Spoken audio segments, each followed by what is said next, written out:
जो भी बच्चा अनपढ़ है या कम समझदार है, सबसे ज्यादा मेरी डेफिनेशन में वही कामयाब है। जो भी काम आप कर रहे हैं उसके अंदर वफादारी होनी चाहिए। जिसके साथ भी आप काम कर रहे हैं उसके साथ वफादारी होनी चाहिए, ताकि वो आपके ऊपर डिपेंडेंट हो जाए। वो ये कहे कि ब्रजेश कुमार कहाँ है, उसे ढूंढ के लाइए, आप वही कर सकता है इस काम। वो कहलाती है वफादारी। मैं स्पोर्ट्समैन हूँ, 3 बजे से लेकर के 6 बजे तक एक्सरसाइज करता हूँ, 3 घंटे। 1 घंटे मोहल्ले के लोगों के साथ बैठता हूँ, अपग्रेड करता हूँ अपने आप को, शहर के बारे में, अपने मोहल्ले के बारे में।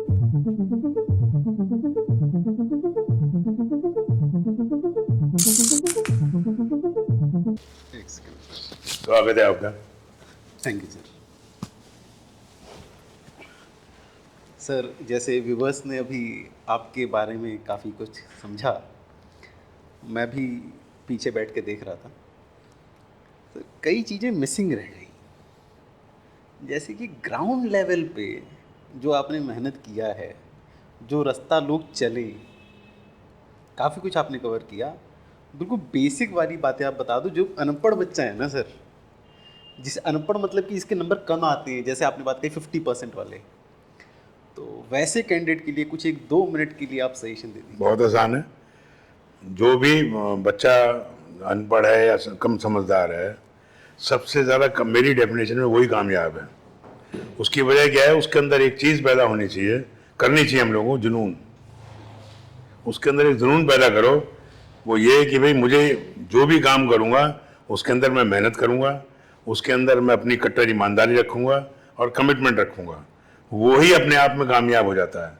जो आदमी मेहनत करता है, देखिए मेहनत करने से ना खुशबू फैलती है। बराबर। आप कभी भी देख लीजिए, आप अपने यहाँ ऑर्गेनाइजेशन में अपने यहाँ भी देख लीजिए, आप जो आदमी मेहनत करता है ना वो आपको दिखाई देता है। एग्जैक्टली। तो जो भी बच्चा चाहता है कि मुझे कुछ करना है जीवन में, तो पहला स्टेप तो यही है कि वो मेहनत करे, दबा के मेहनत करे। चाहे उसकी कुछ भी काम करना है उसको वो करे। काम करने के बाद उसके बाद फिर वो ये समझेगा कि मुझे काम क्या करना है, तो उसके बाद उस तरीके से काम करे। उसके अंदर अपनी परफेक्शन करे, अपने कमिटमेंट करे, डेडिकेशन करे। उसके अंदर कोई दिक्कत नहीं है इसके अंदर। इस बात में जो आपने सवाल पूछा मैं उसका जवाब दिया आपको। तो देखिए, जैसे सर ने बताया कि आपको अगर ग्रो करना है तो उसके पीछे सिर्फ एक ही चीज़ है, मेहनत, हार्ड वर्क। सर, आपने एक पहले ईमानदारी वर्ड यूज़ किया था, तो जो दूसरा कुंजी है आपको मतलब सफलता पाने का, that is hard work and loyalty, ईमानदारी। लॉयल्टी अलग चीज़ है जी। अच्छा सर, इन दोनों को आप डिफाइन करेंगे, लॉयल्टी ईमानदारी का मतलब तो यह है कि जो भी आप काम करें ईमानदारी से करें। लॉयल्टी का मतलब है वफादारी से, कि आपके अंदर जो भी काम आप कर रहे हैं उसके अंदर वफादारी होनी चाहिए। जिसके साथ भी आप काम कर रहे हैं उसके साथ वफादारी होनी चाहिए, ताकि वो आपके ऊपर डिपेंडेंट हो जाए। वो ये कहे कि ब्रजेश कुमार कहाँ है, उसे ढूंढ के लाइए, आप वही कर सकता है इस काम को। वो कहलाती है वफादारी।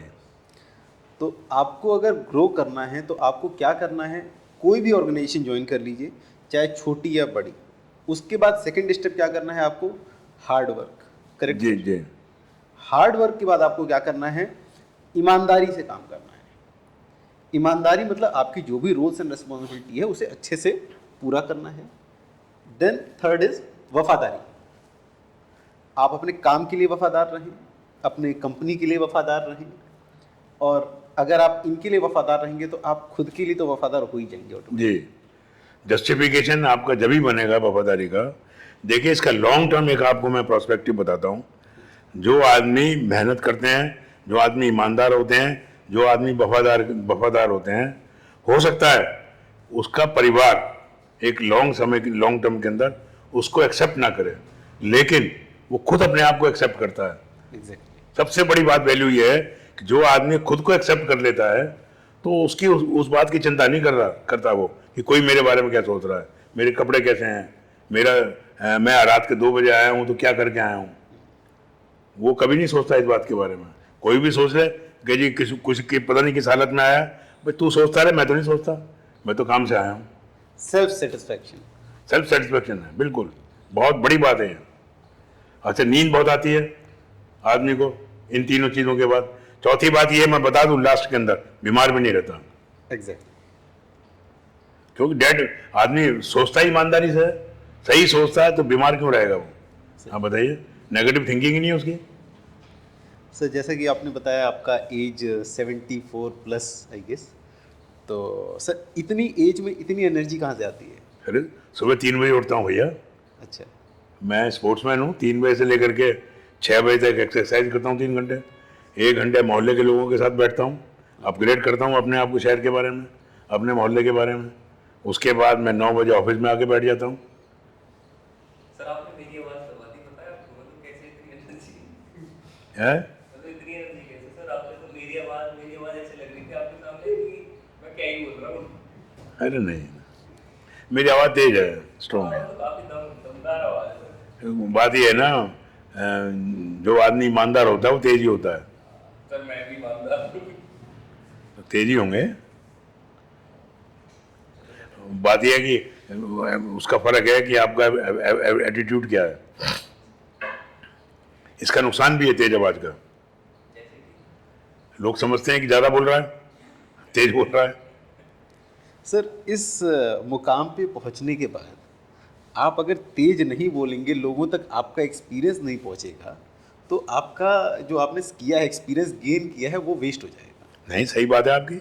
मैं इसी काम में लगा हुआ हूँ। मैं यहाँ एसोसिएशन में बैठ के करता ही क्या हूँ, यही तो काम करता हूँ। वेलफेयर। एंड इंडस्ट्रियों को जोड़ता हूँ, इंडस्ट्री के लोगों को जोड़ता हूँ। और जैसा मैंने अभी आपको बताया, पता नहीं उसके अंदर क्या है, मैं गाज़ियाबाद के अंदर डिफेंस का और रेलवे का क्लस्टर बना रहा हूँ, क्लस्टर। ताकि जो है लोगों को ज़्यादा से ज़्यादा जुड़ें इसके अंदर। मैं तो लोगों को नॉलेज शेयर करता हूँ हमेशा। जो भी काम करता हूँ मैं शेयर करके ही करता हूँ। मैं ऐसा काम नहीं करता कि कोई भी काम मेरे तक ही सीमित रह जाए। सर मेरा एक छोटा सा और क्वेश्चन है कि आज की डेट में लोग सैलरी के पीछे भाग रहे हैं, बड़ी सैलरी के पीछे भाग रहे हैं, तो आपको क्या कहना है कि फ्रेशर कैंडिडेट है, उसे किस चीज़ के पीछे भागना चाहिए? फ्रेशर को तो अपनी मेहनत के पीछे भागना चाहिए। Salary is not a criteria. Salary तो उसके नीचे है। ओके। सैलरी तो वो ले लेगा अपने आप। जब आदमी मेहनत करता है हाँ। तो वो उसकी सैलरी जस्टिफाइड होती चली जाती है। लेकिन अपने आप को अपग्रेड भी करता रहना चाहिए साथ में। ओके। ये नहीं है, मेहनत के साथ साथ टेक्नोलॉजी से भी, थियोरिटिकल पोर्शन से भी अपग्रेड करते रहना चाहिए। ओके। मान लो एक रिक्शा पुलर है और वो ई रिक्शा चला रहा है, तो जब तक उसको रिक्शा के बारे में पूरी नॉलेज नहीं होगी तो अपग्रेड नहीं होगा वो। तभी तो इम्प्रूवमेंट करेगा, तभी तो वो गाड़ी में जाएगा, गाड़ी आदमी खरीदेगा। तो जो भी काम करे आदमी, शुरुआत मेहनत से करे, उसके बाद टेक्नोलॉजिकली अपग्रेड करे, थियोरेटिकली अपग्रेड करे अपने आप को। उन लोगों से संपर्क में आए जो इस काम को जो में जुड़े हुए हैं, उनसे क्वेश्चन आंसर करे, उनकी सुने बात को। अच्छे लोगों के बीच में बैठे ना। बिल्कुल। मैं डकैतों के बीच में बैठता था अपने कॉलेज लाइफ में, मैं शराबियों के बीच में बैठता था, मेरा तो कुछ नहीं हुआ। मैंने शराब पी, ना मैंने वेज नॉन वेज खाया, ना कि मैंने कोई डकैती करी। मैं उनको सुधारता था। ओके। तो जो आपका रास्ता है ना, वो तो आपका उद्देश्य है, वो तो रहना ही चाहिए ना सामने। उसको कौन तोड़ सकता है? बराबर। मेरे से तो किसी ने नहीं कहा कि तू सिगरेट पी ले, मेरे से किसी ने नहीं कहा तू डकैती डालने चला हमारे साथ। मैं तो बहुत गंदे लोगों के बीच में बैठता था, बहुत ही गंदे लोगों के बीच में। मेरे से तो किसी ने कुछ नहीं कहा। तो सर जैसे कि आजकल CSIT की हम बात करें, कंप्यूटर साइंस, IT, तो जो बिजनेसमैन हैं बड़े बड़े, वो भी अपने मतलब जो उनके बच्चे हैं उनको CSIT फील्ड में डाल रहे हैं। कॉलेजेस की हम बात करें तो कॉलेजेस में क्या हो रहा है, CSIT की ब्रांच बढ़ रही है, मैकेनिकल, इलेक्ट्रिकल, सिविल की ब्रांच घट रही है। तो इसमें आपको मैकेनिकल का और सिविल का और इलेक्ट्रिकल का, इन कोर ब्रांचेस का फ्यूचर किधर दिखाई देता है? ये थोड़ा सा बड़ा अच्छा क्वेश्चन किया आपने। मैं हर समय यही देखता हूँ। मैं अब CS वगैरह की जो डिमांड है वो कम हो रही है। ओके। बात है अपॉइंटमेंट तो उनके हो रहे हैं, जॉब उनको नहीं मिल रहा। ओके। ये फ्रॉड है सब। कॉलेजों के अंदर 100 CS की ब्रांचों के अंदर अपॉइंटमेंट हो गए, ज्वाइनिंग हुई कुल 40 की, 50 की। ओहो। ये तो कोर सेक्टर है भाई, मैकेनिकल हो, सिविल, ये इलेक्ट्रिकली, ये तो कोर सेक्टर है।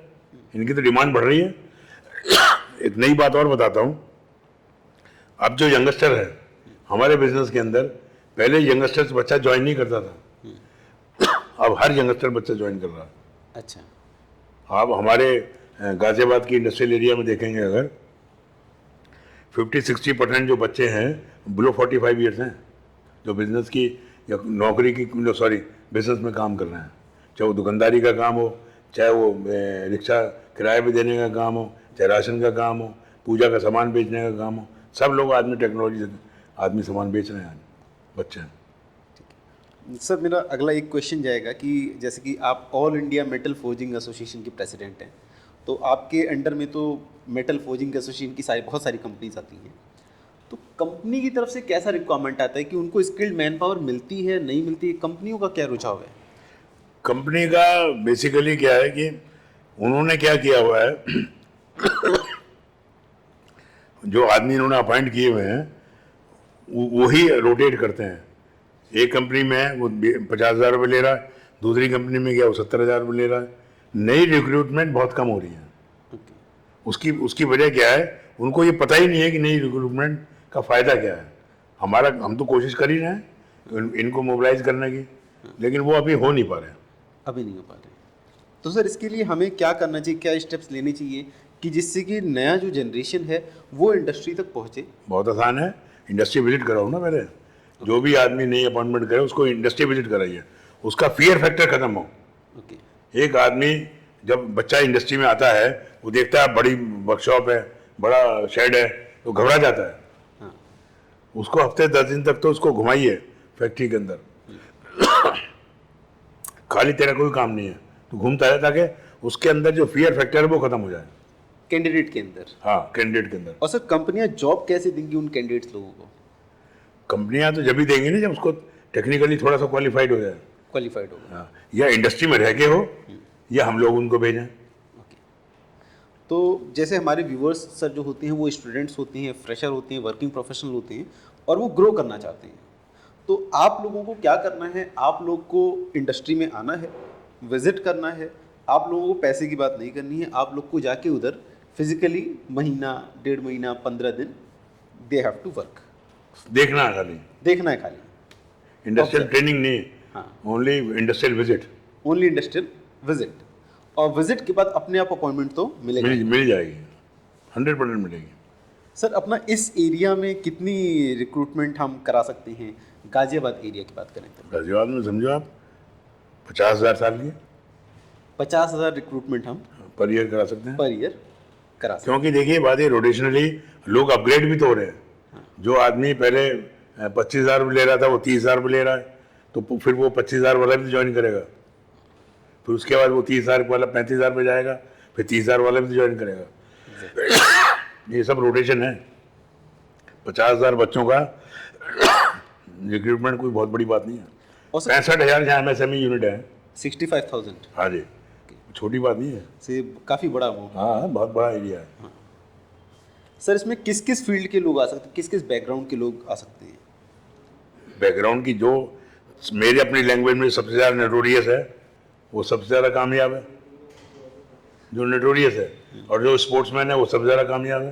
ओके, मतलब एक्टिव होना है आपको अगर आप इस इंडस्ट्री में अपना कदम रखना चाहते हैं। जी, खाली उसको एक्टिव होना है। ओके, वो जरूरी नहीं है कि उसकी क्वालिफिकेशन क्या है, किस बैकग्राउंड का है, ये कोई मैटर नहीं करता। सर परसेंटेज मार्क्स कहीं मैं नहीं वैल्यू देता। कहीं नहीं? नहीं, मैं नहीं देता। कहीं नहीं। मैं तो 33% में ज़्यादा इंटरेस्ट है मेरा।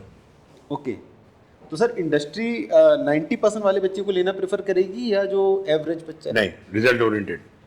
Result oriented. सर इसका डेफिनेशन थोड़ा कुछ? बस जो सक्सेसफुल है, जो जानता है इंडस्ट्री के बारे में, उसी को लेगा वो। एक कंप्यूटर का आदमी है, अगर वो उसको टैली आती है तो उसी को लेगा आदमी। वो क्यों लेगा कि जिसके 90% मार्क्स हैं। नए नए एरियाज हैं सिद्धार्थ जी, आप देखोगे नए नए एरियाज हैं सीखने के लिए जिनका सैलरी स्ट्रक्चर बड़ा हाई है। और उसी से देखिए पूरी दुनिया में, देखिए मैं आपको एक बताता हूँ, रशिया जो है टेक्नोलॉजी में एडवांस क्यों है? पहले वो प्रोटोटाइप बनाता है डिज़ाइन, उसके ऊपर वो सक्सेस रेट लेता है, फिर उसको कमर्शियल प्रोडक्शन में डालता है। हमारे यहाँ जो बेसिक प्रॉब्लम ये है कि हम बच्चों को ट्रेन ही नहीं करते हैं। ओके, हम रिजल्ट चाहते हैं उससे। बच्चों को ट्रेन करो ना। आप देखिए जितना टाटा है, बिरला है, सबके इंस्टीट्यूट्स हैं अपने, वो पहले बच्चों को ट्रेनिंग देते हैं। अब जो मुकेश अंबानी है उसने अपने यहाँ खोल रखा है मैनेजमेंट इंस्टीट्यूट। उसका काम क्या है, बच्चे को रिक्रूट किया, उसको अपने हिसाब से उसको ट्रेनिंग करता, तब वो अपने यहाँ लाता है उसको। तो सर हमारा जैसे निस्ट ANDT कुछ जॉब ओरिएंटेड प्रोग्राम्स करा रही हैं, तो इन प्रोग्राम को अक्सर जो करने के लिए आते हैं वो लोग या तो गवर्नमेंट जॉब की तैयारी कर रहे होते हैं, लंबे समय से नौकरी नहीं मिल पाती है वो लोग आते हैं, या जो वर्किंग प्रोफेशनल हैं जो ग्रो नहीं कर पा रहे हैं वो आते हैं। तो इसमें जो गवर्नमेंट जॉब की तैयारी करने से उन्होंने 8 साल 5 साल तैयारी किया हुआ है, उनकी एज बढ़ गई है, अब उनको पीछे से प्रेशर रहता है कि भाई आपको ज़्यादा सैलरी पे जाना है, या तो घर बैठ के खाली तैयारी करना पसंद कर रहे हैं या सैलरी चाहते हैं तो ज़्यादा सैलरी चाहते हैं। तो इसमें आप क्या नहीं, बोलेंगे? वो मेरे हिसाब से वो कोई क्राइटेरिया नहीं है। वो कोई criteria? Salary is not a criteria. पहले आपको जॉब चाहिए, जॉब चाहिए, सैलरी अपने आप बढ़ जाएगी। अब जब आदमी गवर्नमेंट की जॉब में ट्राई कर रहा है, उसकी एज बढ़ रही है, तो वो उसको पता है ना, उसका नुकसान तो वो सफ़र करेगा वो। ओके, तो सिंपल सा है जैसा सर ने बताया अभी कि अगर आपको इंडस्ट्री में ग्रो करना है, करियर में इंडस्ट्री में ऊपर नहीं, उठना है, कहीं भी। कहीं पे भी, तो आपको पहले एंट्री लेनी है, सैलरी नहीं लेनी है। एंट्री लेने के बाद आपको उधर परफॉर्मेंस देना है। बस परफॉर्मेंस के सर ने 3 नियम बताए थे, एक हार्ड वर्क, दूसरा ईमानदारी और तीसरा वफादारी। सर कोई और इसमें आप मंत्र जोड़ना चाहेंगे? और कोई मंत्री नहीं है उसमें, एक प्रोफेशनल ट्रेनिंग है। और चौथा सर ने जोड़ दिया इसमें प्रोफेशनल ट्रेनिंग। तो होपफुली हमारे व्यूवर्स जो भी हैं sir, they are doing professional training, and हम कोशिश करते हैं कि उनको इंग्लिश में एक्सपर्ट बना सके। सर इंग्लिश कहीं मैटर करता है? नहीं, नहीं करता। नहीं करता। नहीं करता। लेकिन अभी मैं दुबई होके आया हूँ, ओके। मैं 1 हफ्ता रहा हूँ दुबई के अंदर। हाँ। मुझे बड़ा अफसोस है ये बात कहते वक्त, मुझे अच्छा नहीं लग रहा। हाँ।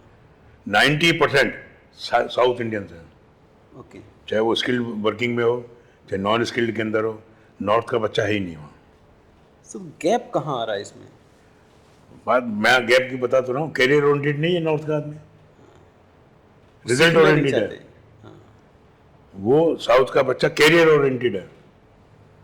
आप देखिए, एक शॉप फ्लोर पे 50 के करीब साउथ इंडियन थे, जिसमें 6 लड़कियां थी। ओके। 6 लड़कियां टॉप पोजीशन पे थी वहाँ,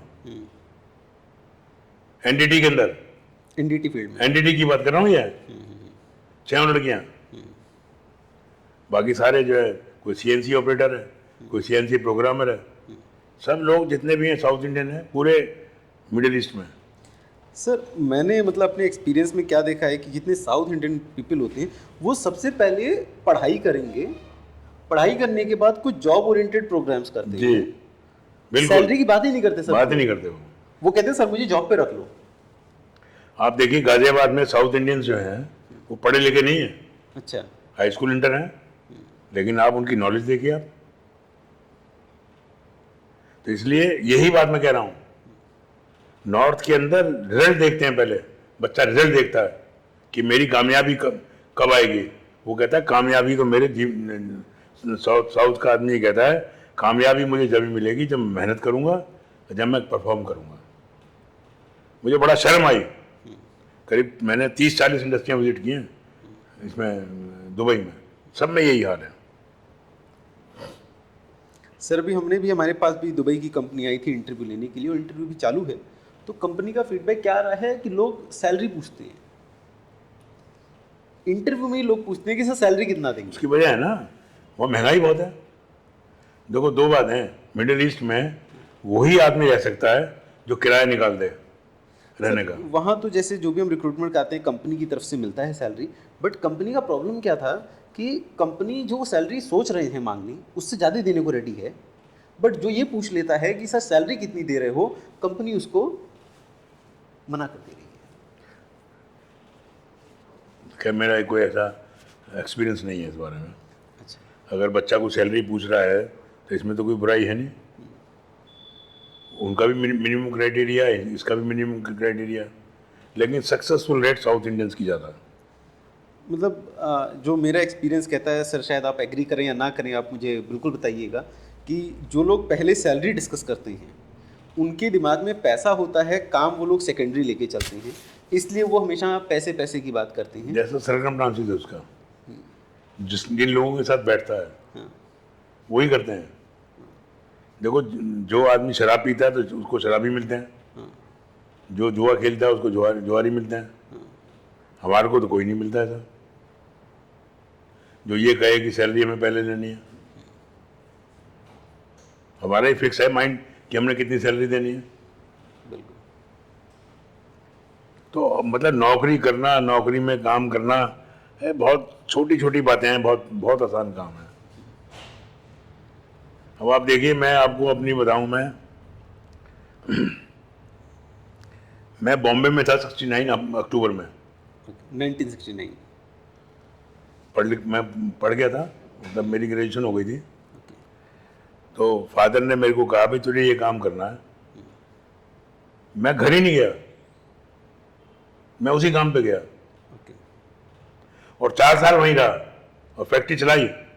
उसके बाद मैं पढ़ने गया इंजीनियरिंग करने, 12th के बाद आपने फैक्ट्री चलाई, ग्रेजुएशन के बाद। ग्रेजुएशन के बाद, और फिर पढ़ने कहाँ गए सर आप?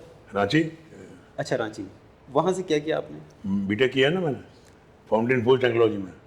अच्छा, पहले आपने ग्रेजुएशन किया था, फिर आपने बाद में काम किया, फिर ग्रेजुएशन किया है जो बीटेक। बहुत आसान रही मेरे को, अच्छा। ग्रेजुएशन करनी बहुत आसान रही, क्योंकि जो वो पढ़ा रहे थे वो जानता था, क्योंकि काम फोर्जिंग इंडस्ट्री लगा के आया था मैं।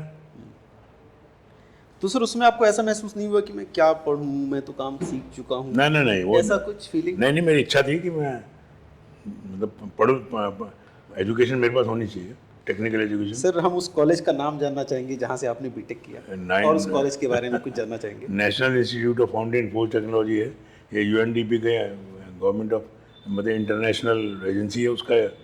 ये बेसिकली लगा था HEC, heavy engineering corporation Ranchi के बच्चों मैन पावर को अवेल करने के लिए, अच्छा।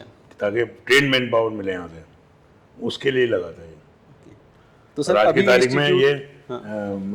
IIT है formally, it is IIT now okay, that college is now IIT। Formally. Okay. और वहाँ पर PhD होती है मेटलर्जी में भी, ओके, बहुत सारे कोर्सेज हैं वहाँ।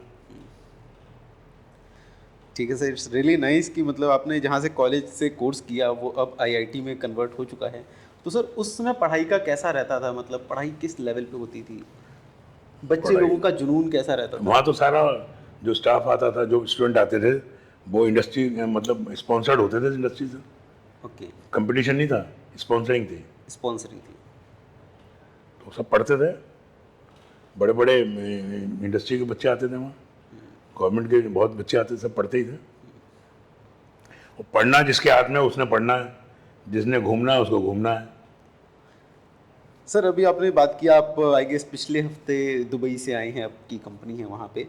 तो सर दुबई किस पर्पस से आप गए थे वहाँ, उसके बारे में बताइए। अरे भैया, वहाँ मेरे दामाद रहते हैं, मेरी बेटी रहती है, मेरा भतीजा रहता है। अच्छा। मैं देखने गया था भाई वहाँ क्या है। मेरा छोटा जो लड़का है तुषार चौधरी, वो वहाँ पर 1.5 साल से जाता है, वहाँ रहता है। तो उसको इंडस्ट्री सेटअप कराने गया था। और दुबई में आपकी कंपनी चल रही है। ओके सर, वहाँ किस प्रोफाइल में क्या वर्क होता है? वहाँ पर फोर्जिंग यहाँ करेंगे, मशीनिंग करके वहाँ बेचेंगे माल। ओके, यहाँ फोर्जिंग करके वहाँ माल जाता है, मशीनिंग करके दुबई में मेड इन मिडिल ईस्ट हो जाता है। मेड इन मिडिल ईस्ट हो जाता है। ओके ओके डिमांड बहुत है ना उस प्रोडक्ट की वहाँ। ओके। तो सर आपके यहाँ दुबई में अगर कभी रिक्रूटमेंट पड़े तो आप कैंडिडेट्स को हमारे यहाँ से लेना प्रेफर करेंगे? क्यों नहीं, कमाल है, हम क्यों नहीं करेंगे फिर। ओके, तो सर अगर फ्यूचर में वहाँ तो जो बात है, कोई भी इंजीनियरिंग इंडस्ट्री है, हाँ। NDT मस्ट है। NDT is must. तो आप व्यूवर्स, आप हमारे स्टूडेंट हैं, और ब्रिजेश अग्रवाल सर जी, सर ब्रिजेश अग्रवाल कहेंगे इनको।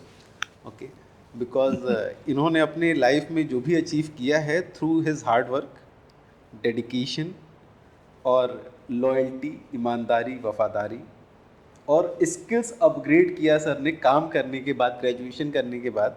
तो आपको भी हम यही सजेस्ट करेंगे कि अगर आप ग्रो करना चाहते हैं तो चाहे आप अभी फ्रेशर हैं, चाहे आप कहीं जॉब कर रहे हैं, आप अपने स्किल्स को अपग्रेड करते रहें। और जो व्यूवर्स देख रहे हैं जो अपना स्किल्स अपग्रेड करने के लिए कुछ भी कोर्स कर रहे हैं, आप कोर्स करने के जॉब पे जाओ, काम करो, फिर 1 साल 1.5 साल बाद कुछ नई स्किल्स अपग्रेड करो, बिल्कुल फिर काम करो, फिर अपग्रेड करो।